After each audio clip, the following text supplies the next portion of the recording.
Hey everyone, I just wanted to make a short overview, first impression video of the Tascam DR40 linear PCM recorder. I mentioned in another video that my Tascam DR100 recently bought it, so I made the upgrade naturally. I've had the opportunity to make a few recordings with it, and I'm impressed. Just by way of comparison, here's the DR100, and you can see you get a smaller device that is leaps and bounds better than its predecessor. Here's an old Sony DAT recorder from my old film days, just for another size comparison. The DR40 is much lighter than both of these. So the DR40 has been on the market for a few years now, so none of what I'm about to tell you is earth-shattering, but if you're just getting into the YouTube game, or you just want to improve your audio for YouTube, this is a great place to go. It takes 3 batteries, one for phantom power, and the unit comes with a micro SD card. I will say that if you don't have any fingernails like myself, this will be hard to pry open, so keep a set of car keys handy. Tascam has combined a few functions and cut down the number of buttons you have to search for. The home button is also the power button. You can go into settings and choose to leave this light on if you want, but I wouldn't, just for the sake of battery life. There's a lot of things you can do with this. You can record to 4 tracks using the 2 cardioid stereo condenser microphones and the 2 XLR inputs that are right here. I'll get to those in a little bit. I'll just go through a basic record first with the onboard condenser mics. The unit records wave BWF at 24-bit or also MP3 at 320K. The sound quality is just great.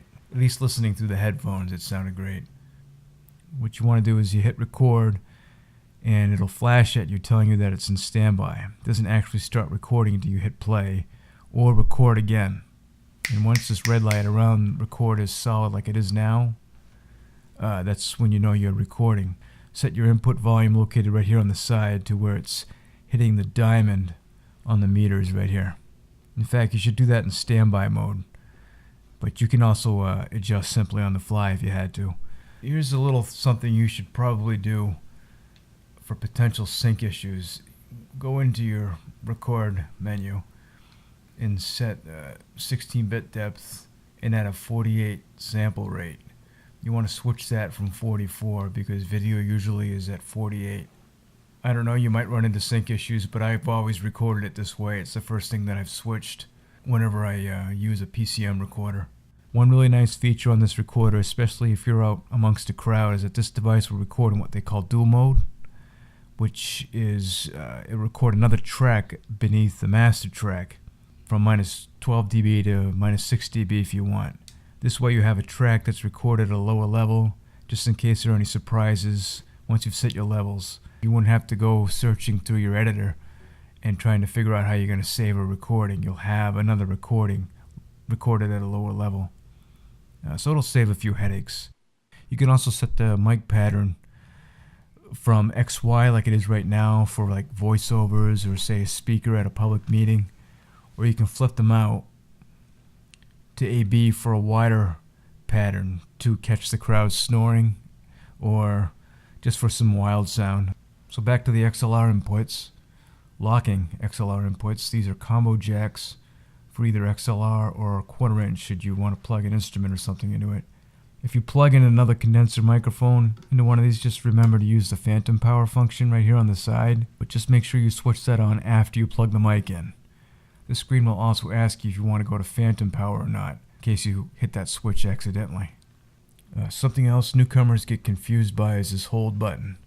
If this is switched on, nothing will change anywhere, no matter what you push, which is a good feature to have because this keeps you from mistakenly powering up and killing your batteries, or if during the movements of a day's recording you accidentally hit a button you didn't want to and you screw up your recording, this keeps that from happening.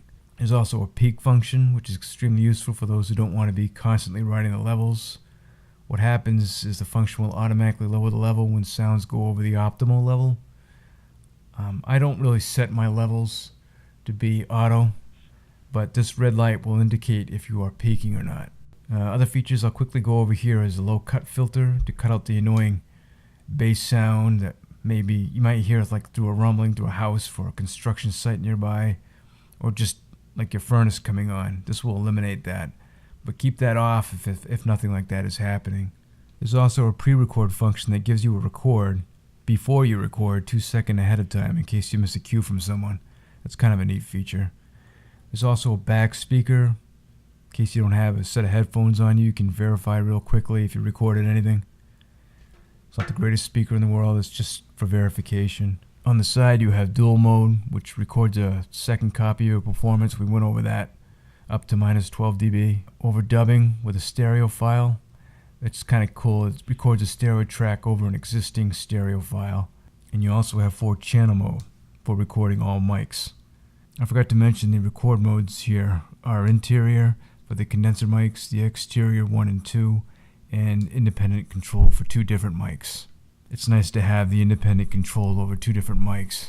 There's a neat little thing on the back here. Is a little foot you can plug into the 1/4 20, and it will support the column off the table, so you don't have to prop it up on anything.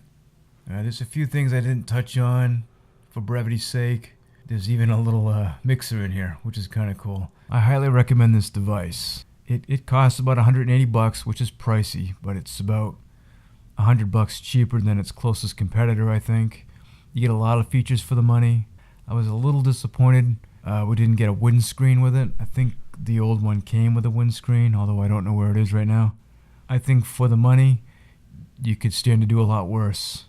My apologies if I left anything out. I didn't want to bore you to death with this video.